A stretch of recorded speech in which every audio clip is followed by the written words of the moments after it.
Welcome to my podcast. I'm your host, Mike Del Ferro, and today I'm talking with Jimi W.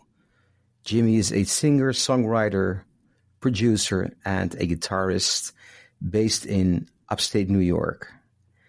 Usually I talk to people who I already know and have been collaborating with, but Jimi and I have never met before. And the reason I really wanted to talk to Jimi is because I stumbled upon a video on his YouTube channel entitled, "What If No One Is Listening to Your Music?" He basically says in a very well-spoken and humoristic way, actually, what if your artistic creations remain unheard? You keep waiting for streams and success, being added on playlists, likes and followers on Instagram and YouTube, and nothing happens. Jimi gives fantastic advice on how to deal with this anxiety. In the description of his YouTube channel entitled Sitting with Jimi, he writes, "I aim to spread wisdom and inspiration. I believe the creative spirit is a purifying force that will save the world." Jimi, thanks for being here on the show. Thanks for having me. Thank you. Before we dive into the inspirational talks, Sure. Please tell us a little bit more about your music. Okay, so I've been a professional musician since I was around 18. I grew up with my two brothers and a childhood friend, and we were in a band together very, very young, before I was professional, so around like 13, 14. And it was like a rock band, and we were big dreamers. We really thought that what we were doing was going to, as many young people do, this was going to be it. This was going to be meteoric rise to success. Yeah. And so after high school, we all moved down to Dallas, Texas from New York. We had family that was living there, so it was kind of a hub from which we could grow and branch out and tour. And we made albums and toured and pretty much did the thing that is the story of so many young people in America, where it's you have the dream and you follow the dream. And around that same time was this incredible technology boom that happened. So it was like, we went from in the late 2000s, so 2008 when I graduated, you went from a few people being able to have high quality musical interfaces to today, where the technology is available everywhere for anyone to make a record. And so that's really key to where I'm at now, which is I feel the barrier to entry to making things has been so equalized that everyone can do it. And so it presents this problem where people have to ask themselves why they're actually doing it. And as somebody who had that big dream, and, it didn't work out the way that I wanted it to, those are big questions that I had to ask myself and still am grappling with, And what was the reason you started a YouTube channel about this? I started the channel because I wanted to start releasing music every month. So a song every month, that was my idea. And so I started a monthly video series called Folded in the Pages, where I talked about artistic process and basically what goes into writing a song, a lot of spiritual ideas, a lot of craft ideas. And essentially what happened was that those videos became too much work to do every month. So I said one day, well, what could I do that was the least amount of, I can't spend 20 hours editing a video every month with everything else that I have to do in my life. If I did that, I would never record any music. It would be right. Yep. So one day I just said, okay, I'm going to go and talk about songwriting. And it was just one of those things where, for whatever reason, I put this out into the universe, and right away people started to respond in a way that it was clear that whatever I was doing was helpful. And so then I just kept making them. And so far we've seen some pretty cool growth, and the coolest part about it is that the fact that people respond to it means that there's a need for not content creators that are telling you how to get 1 million streams on Spotify, which usually comes down to paying for them, continuing to inflate these dreams that very few of us will be able to fulfill. And even if we did, most of the time those dreams would not be good for us. It spoke to a need for somebody to say, like, well, what are we doing here? Why are we creating? And I think for people of my generation who grew up where that technology boom happened, we've been really kind of brainwashed into believing that these dreams, these turning ourselves into musical icons, rock stars, will make us happy. And I don't think that's the case. And I think that especially for working musicians who have those dreams, because there's varying levels of people that are participating in the music industry, from people that are really hobbyists to, people like me who've been in the industry, performing different tasks within it for many years. So for people like that, particularly, it's a time of taking stock of what it means to be an artist and what's healthy, and sort of the pitfalls of the ego when it comes to wanting this dream and wanting this thing, and the way that wanting can't really ever be fulfilled, and it's actually harmful in many ways to harmony in life, right? Yeah. So that's why I started it, and I kept doing it because people responded, and it felt like it was a positive channel to influence the world. It's not only the content, which is great, but also the way you do it. Like, I mean, I prefer the videos where you're sitting on the couch holding the microphone. Right. Like not a fancy environment with with all these backdrops, and also like all these fancy, just you. Yeah. It's very kind of natural, as if I would be sitting, next to you in that living room.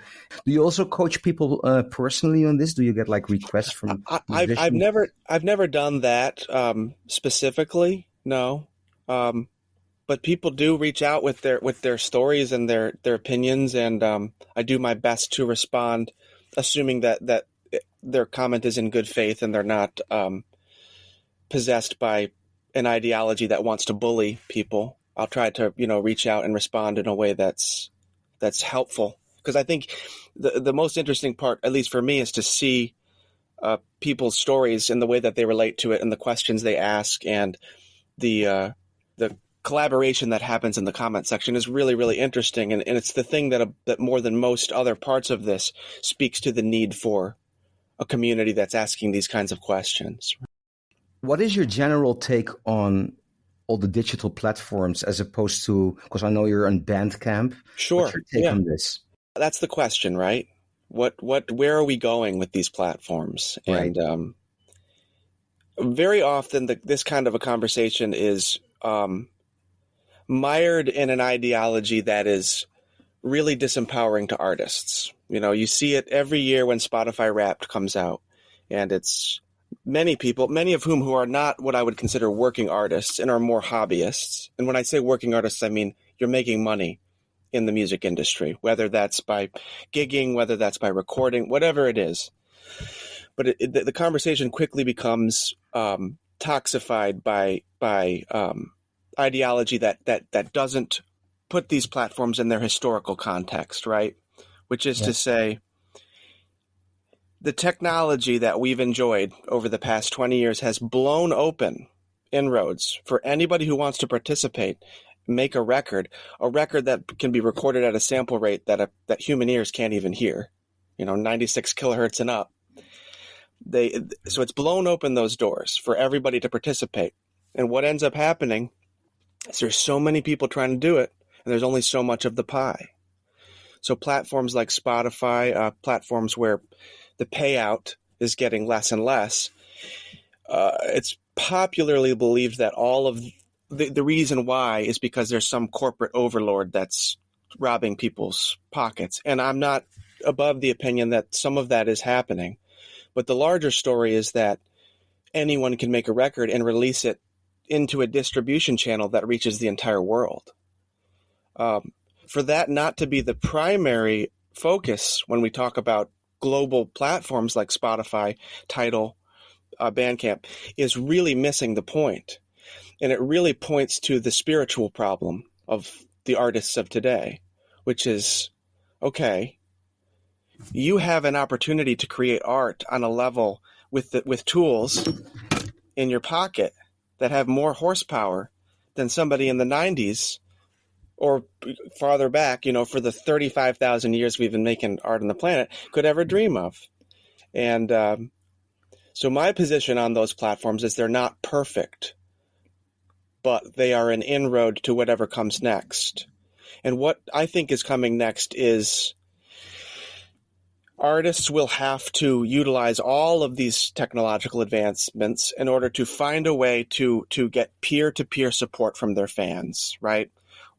Because Spotify is a distribution channel. It's not an income channel. It can be, right, if you've developed it enough, which takes tremendous time and a lot of investment of money. But mostly it's the last band that I was in, we had fans all over the world listening to our music. Now, the problem was, how do we get to South America? To how do we fund that? But to me, that's exciting because it's like the Wild West. Like, we don't know where it's going, but we do know that if your music is good and you're consistent with it and you incorporate a human element to it, you can reach people. I don't know. The short answer is I don't know where it's going, but I don't have a blanket opinion about it, whether it's good or bad. I think that it's a big combination of both, but the primary focus, the most empowering mindset in all of this is to look at it as the incredible opportunity that it is.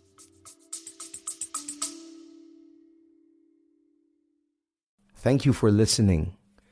If you enjoy my podcast, then please subscribe, leave a rating and a review. Please visit my website, mikedelferro.com, where you also will find links to my other podcast, Self-Management for Musicians. You will also find links to my music and my socials. And of course, please share this podcast with anyone interested. Nothing beats the word of mouth. Thank you. I also have released a lot of albums with record labels. I've been through everything. I've been with a major label. I've put CDs out myself. Right. I've been with small labels. Actually, my experience is, it's better to be big with a small label than small with a big label. I was signed with Universal, with a project called Opera Meets Jazz because my dad was an opera singer. And it eventually became quite successful, but I had to compete with Andrea Bocelli and people like that, all big names. Well, you have a very interesting perspective then. You would have the foundation from which to have an interesting perspective on. So I would be interested in your take on that. There's a lot to be criticized on record labels, but on the other hand, they're having so much trouble with all the digital platforms. For them it's so hard to so I'm like, it's easy to criticize a record label. Oh, for sure. Yeah, and what I really miss, or what I really find very very unfortunate, is that because everybody can just upload music, there is absolutely lack of quality control. And which means, I checked your music. You're a great musician. You write great stuff. You're serious about it. Right? You tour around. You take it, and that's what I try to do myself. You bring the music to the highest possible level. But there is so much stuff out there which sounds like, what? And then I go like, that's another big problem. Yeah. Yeah. And I hate to say it, but the what I have found is that the records that you're talking about that don't sound great, that maybe don't even have a real developed artistic voice, oftentimes the artists behind those works are the loudest in the room when it comes to talking about the progress that still needs to be made. So it's a really hot issue, you know. Yeah. But I agree completely with you. In other words, once again, you've got the whole pie of everyone releasing everything. Everyone's got an opinion about it, even people that are not making a living off of it, or haven't consistently worked over a period of 20 years to bring art to people. And there'd be people that say, well, that's an elitist point of view, and I don't think it is. I think it's realistic, you know. Can you share a couple of the things you share in your videos here on this podcast? Sure. Like the one, like nobody, well, like I said in the introduction, nobody listens to my music, or there were you got some great topics there. Sure. Yeah. So what to do if nobody's listening to your music? Yeah, how to deal with that anxiety. Yeah, right. Okay, so that particular one, it's and a lot of the stuff that I talk on that I speak about on the channel is just advice for myself, you know. Like if I were to really think about the struggles that I'm facing, how would I paint it in a way that is empowering, right? So if nobody's listening to your music, you need to find the reason. You need to go back to the reason why you started making music, right? And you need to put it all in this big context. The larger the context you can put it in, the more empowering it is, because the more you start to see that you're just a small part in this long history that extends back 35,000 years. You've got musical instruments in the Smithsonian Museum of Natural History that date back 35,000 years. That's a long time. When you make your art dependent on a condition, the condition in this case being that people are listening to it, you completely minimize and miss the larger history of what music is, which is an expression of the inexpressible. And many people won't want to hear that because it means that they actually have to ask the question, do I love this? Does this bring me joy? Because if the answer is no, why are you doing it? You know, and if the answer is yes, then you're going to let something as small as, you know, people aren't really paying attention to it to stop you from engaging with the thing that fills you with love. And that's where you get into, I think that's a good inroad into what you were just talking about of records not sounding great. People are making them from the wrong place a lot of the times. They're making them from a place where there's a condition that needs to be met. And if it's not met, then, you know, I'm not going to do it anymore. Well, that's kind of a brittle spirit, right? Find the love, find the thing that's underneath it that is not connected to metrics, that's not connected to conditions of applause and accolades, because for many people, it's there. I know that it is for me, and that's why that's the advice I give, because it's there. It's in there, and perhaps it hasn't been exercised in a long time because you're busy looking at graphs and, you know, social media and likes and likes and all things that are necessary, you know, for a modern music career. Also, not everybody needs to have a career making music. Not everybody is works as hard.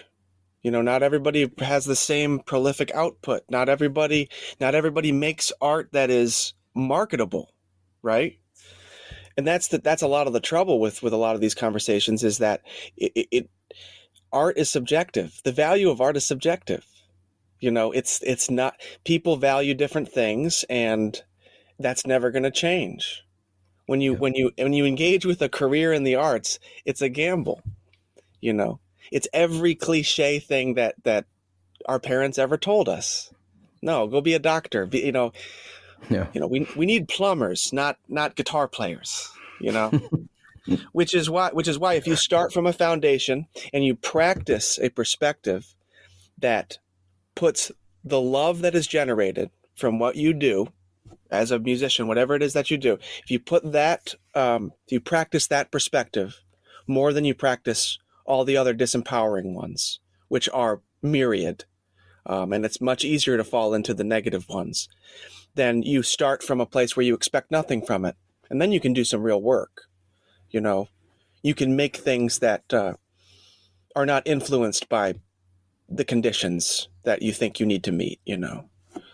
And you know, it's heady stuff, I guess, but it's very practical at the same time. I think it's very powerful. Yeah, I think so too. And at the end of the day, it's all about your happiness and not the likes on Facebook and the follower Yeah. streams on Spotify, you name it, Yeah. right? Yeah, absolutely. And again, a career in the arts is a tenuous thing. You as you probably well know, it's a different kind of breed of person that's really gonna go all in on that. Yeah. And they're gonna suffer from the same psychological battles and anxieties as anyone else, you know. You know, when I was in my early 20s, you know, I was totally obsessed with jazz and Yeah. jazz harmony. I'm still am. That's my thing, Yeah. basically. Also world music, but yeah. Uh-huh. And then, of course, you know, I started playing gigs here in Amsterdam and in the Netherlands and, you know, Germany, Belgium, all, you know, close to here. And then I came to the painful conclusion that how few people could appreciate this, especially when you're talking about it, jazz harmony. Most people don't understand it. Oh yeah. You know, Yeah. you know that kind of thing. It's eclectic. Yes. And then I realized, okay, if I want to make a living with playing this music and stick with what I love to do, because, you know, I'm not into commercial music or, Yeah. you know, I really want to follow my heart, basically. Everywhere in the world, there are a lot of jazz lovers, no matter what, you know. I mean, so worldwide, a niche can be quite big. Oh yeah. And then the internet can also come in handy if somehow, Oh yeah. you know. And so I figured, okay, so I should not see only the Netherlands as the place to work, but the world. Yeah. And that's the mindset I created. Yep. And then I started acting accordingly, and that Yeah. made me travel all over the world, which is a long, intense, hardworking road, but I kind of succeeded. I'm playing all over the planet because I wanted to stick with the music I love to play until the day of today. Yeah. You know, I don't want to sacrifice and be unhappy on stage or play Yeah. stuff I don't like. Yeah. Yeah. But you're so right. I mean, I had this ambition to be on stage and make a living out of playing, but not everybody has to have a career. Right. And you just said something that I think is really, really important, which is you recognized early in your career there's a problem here. A problem like I need to figure out a way that I can look at this that opens up a new possibility, right? Whereas it would have been really easy to fall into like nobody appreciates what I'm doing, you know, screw everyone. And you fall into like bitterness, but instead Become a plumber. yeah, well, but instead you said, okay, how can I look at this in a way that empowers me so that I can be open to the possibilities that are around me and not be closed, you know, staring at the one possibility that isn't available because it's not real. You make your own possibilities by empowering yourself in your mind. And that can look like so many different ways for so many different people, but it starts with relaxing, taking a step back, and really frankly assessing. Because only when you do that can you be even aware of the possibilities that are all around you, and they are there. They really are there. And the fact that so many people don't see them is a huge opportunity for people that do. Yeah. You know, I think a lot of people are pretty cynical and closed-minded right now. Yeah. Yeah. It's also a generation thing. You know, I have a daughter, and she participated with The Voice. Mm-hmm. But she said, yeah, because I need a lot of likes on Instagram and followers. I said, yes, but honey, it's also about the music. And then she said something which actually pissed me off. And then I realized, but she's actually right. She said, yeah, of course the music is important, but you're always so deadly serious about the music and getting better and better. But you don't always need to be that good in order to be successful. Yeah, that's true. That's true. I mean, when you're talking about when you're talking about a very specific niche, jazz, for instance, there is more of a technical demand, right? Whereas Yeah.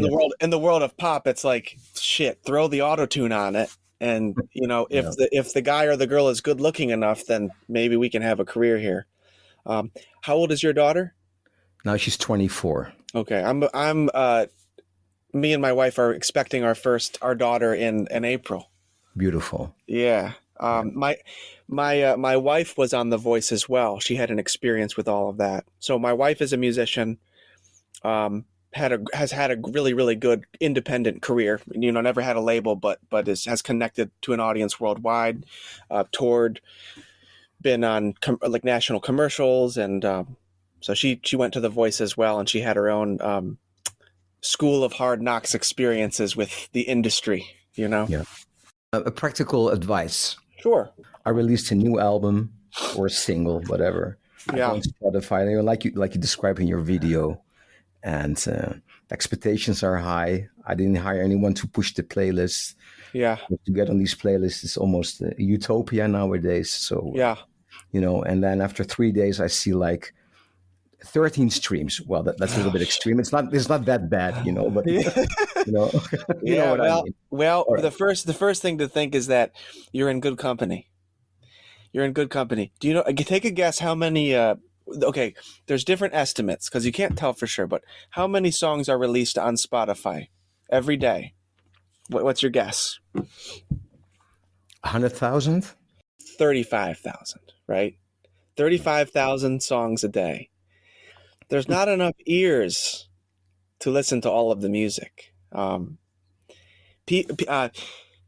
Getting people to listen to your music comes from you. Maybe I assume you do a lot of live shows, right? I do. Yeah. So especially in the world of jazz, that's really the primary place to absorb jazz, is in person, where anything could happen, And I don't know how it is for jazz in the streaming world. I'm more familiar with indie songwriters, pop and rock, but I do know that there's only so much of the pie of attention. And I also do think that people are getting exhausted by the constant stimulation of everything, right? It's overkill. It's overkill, man. And me and my brother's a drummer, and we have conversations like this all the time, but we always joke about how the social media posts about people's singles coming out, at least in our amongst our peers, it's almost like the Jehovah's Witnesses knocking on your door. Hey, do you have a minute to talk about my single? It's like nobody wants to hear about it anymore. Nobody wants to hear. I'm serious though. It's like, yeah, that's funny. Right though. Yeah. Everyone has a single. Everyone's releasing music. Everyone's doing it, and so the first thing I would say is like understand that and recognize that it's not a reflection of the quality of the art most of the time, right? Up to a point, and that there's just, I think there's a lot of humor in that, because I've seen myself do that, where it's like, oh, nobody's listening, not enough people are listening, and then you take a step back and you're like, well, there's so many people trying to do it, man. And if you let yourself stay too long in the mindset of being conditional about what your art needs to give you in order for you to keep doing it, you're not going to make a lot of art. You're not going to keep doing what you're doing. And that's good news too, because being prolific is really important now. And it's possible because of the technological advancements. So you mentioned that you solved your early creative problem by saying, well, my audience is the world, right? Yeah. So Yeah. one of the ones that I looked at you can see I'm surrounded by musical instruments and guitars, and one of the ones that I noticed was that, okay, I have a lot of unpacking to do, because I'm 30 years old, and I'm taking stock of my life and where I thought I would be and where I actually am, and really taking a hard look at that. And I realized that if I didn't build the creation of art into my life in a way where I can walk out of my living room and come in here and it's all ready to go, then I won't be able to create music. And that's what I want to do. And so that's what I made great strides towards, which is and I often say, I can make a record, I can release records until I drop dead, right? Till I drop dead at the ripe old age of whatever. I can release a record every year, every month, whatever I want to do. I can do that. And that is closer to the dream for many real, true-spirited artists than any kind of fame and fortune, which for my generation, it bears mentioning that a lot of the dreams that came from the icons we grew up with did not end well for people. Did not end with happiness. Did not end with satisfaction. In fact, Shep Gordon, the great manager to the stars, Alice Cooper, Jimi Hendrix, Iggy Pop, once famously said he never saw anything about fame that did any good for any of his clients. Any good. And he said, in fact, the only way to counter the negative effects of fame and meteoric success was through service to the people. Wow. And so for me, it's like, and by doing this, by vibrating within that energy of I'm going to make art creation easy for myself, I've been able to quit taking gigs that I don't want to take. I've been able to help people produce their albums. I've been able to make a YouTube channel where I'm offering things that are hopefully valuable, and all of that stemmed from the decision of, okay, I see the trajectory of where this is going.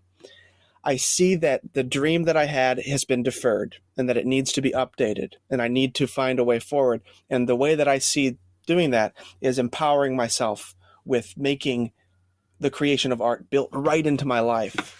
And there's a lot of people that could benefit from that mentality, but even more importantly, there's a lot of people for whom that sacrifice will never be made.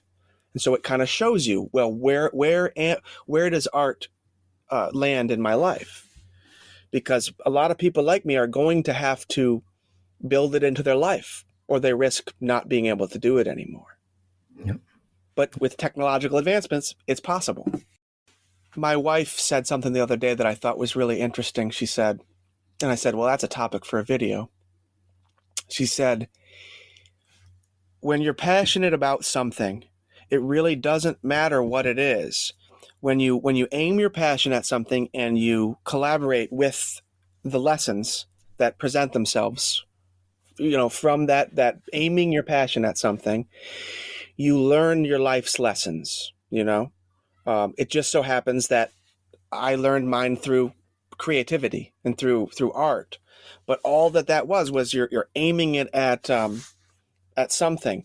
And I think the philosophy angle comes from reading a lot, and it comes from caring deeply about art. In other words, when I watch a movie, I talk about it. Right. When I read a book, I like to discuss it, and I like to really think about it. And I think that's something that my generation needs to do more of too, where it's like, no, care about something, care about it deeply, and discuss it and give yourself to that thing. Because when you do that, you learn. Yeah. Rather than refreshing the stats every hour. Yeah, no, precisely. Which in itself, that's information to learn about too, and that's hard, man. It's hard to not get drawn into the numbers game. Yeah, yeah. Because that's the economy, that's the thing. Yeah. And what would you advise someone who like?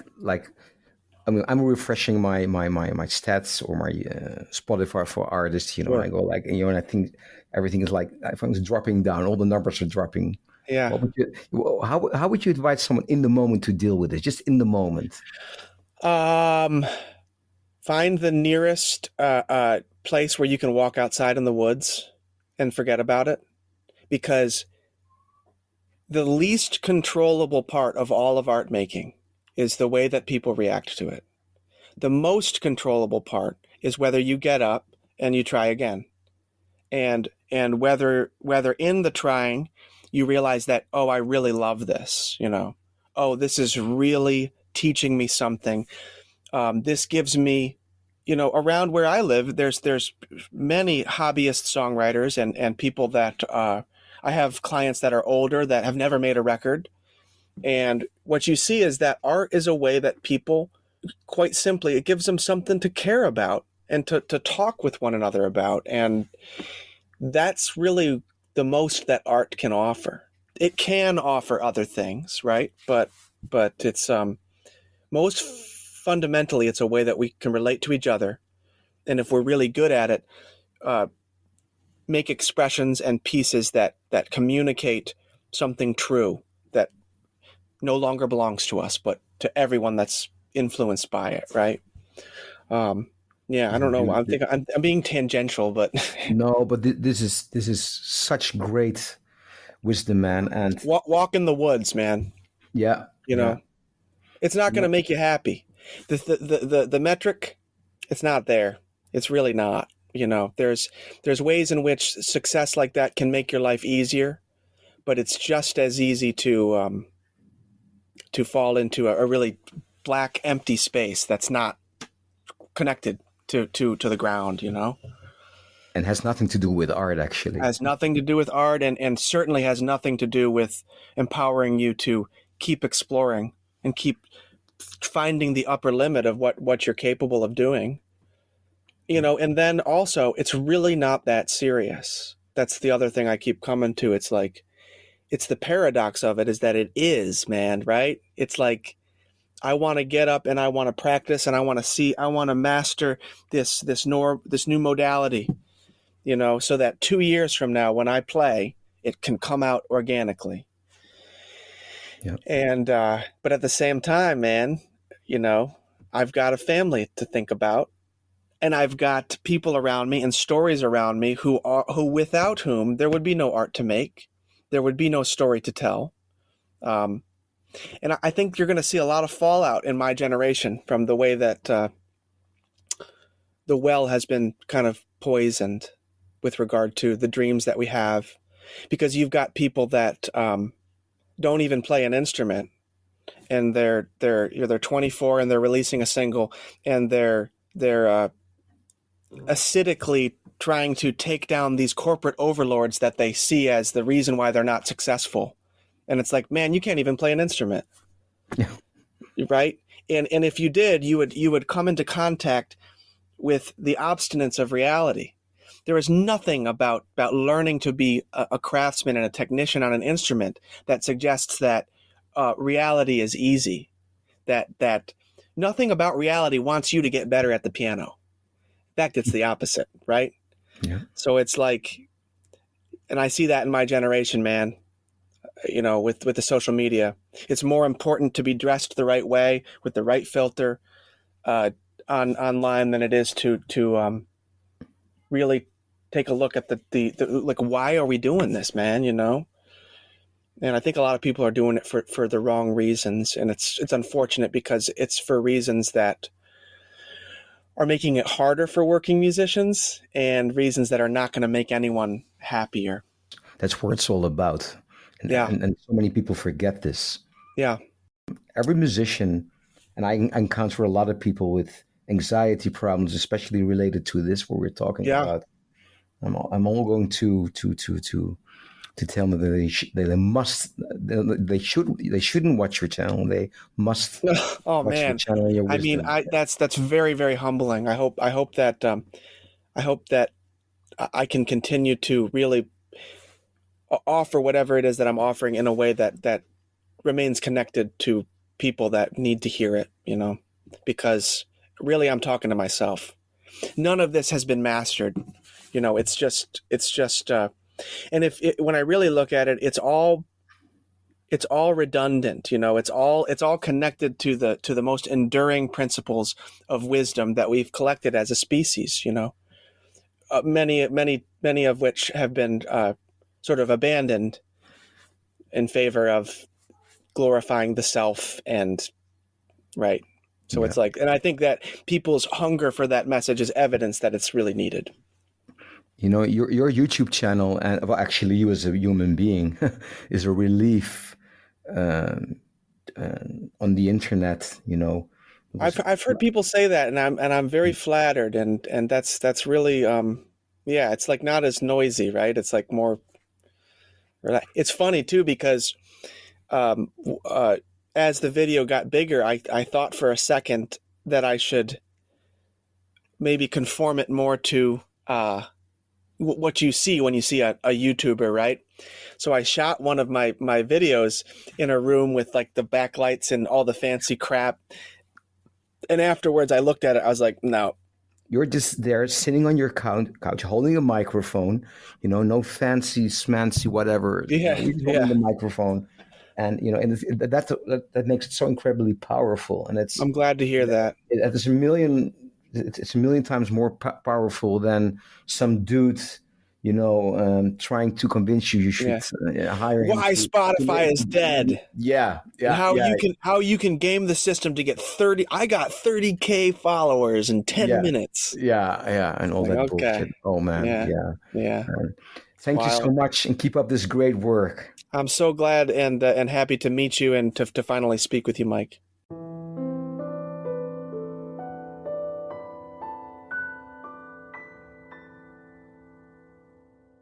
Thank you for listening.